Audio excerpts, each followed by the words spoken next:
جب اللہ کے نبی نوح علیہ السلام اپنی کشتی میں تمام مخلوقات کے جوڑے جمع کر رہے تھے تو اس وقت بھیڑیا وہ جانور ہے جو سب سے پہلے آپ کی کشتی میں اپنے مادہ کے ساتھ سوار ہوا اور حضرت نوح علیہ السلام سے عرض کرنے لگا، اے اللہ کے نبی، میں آپ کی نبوت کا اقرار کرتا ہوں اور آپ سے یہ وعدہ کرتا ہوں کہ جب تک تمام مخلوقات اس کشتی میں رہے گی میں سب کی حفاظت کروں گا۔ اور یوں جب تمام خلقت کشتی میں سوار ہو گئی تو بھیڑیا حضرت نوح علیہ السلام کے ساتھ تمام مخلوقات پر پہرے دیتا رہا۔ جب جب طوفان کی وجہ سے کشتی ہلتی، اگر کوئی جانور گھبرا بھی جاتا تو یہ بھیڑیا ہی تھا جو سب کو دلاسا دیتا اور سب کا ایمان تازہ کرتا۔ تبھی جب کشتی ساحل تک پہنچی، تمام مخلوقات خشکی کی طرف دوڑ کے جا ہی رہی تھی، لیکن بھیڑیا حضرت نوح علیہ السلام کے قدموں پہ سر رکھ کے اپنی وفا کا اظہار کر رہا تھا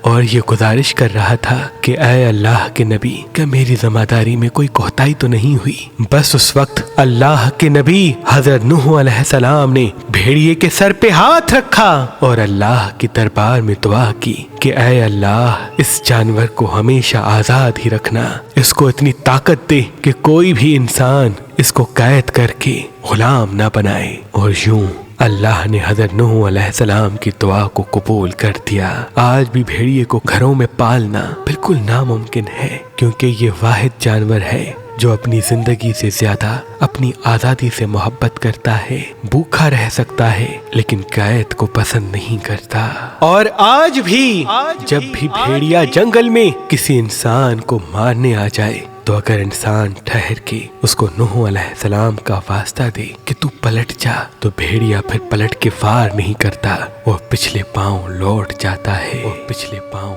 لوٹ جاتا ہے، وہ پچھلے پاؤں لوٹ جاتا ہے۔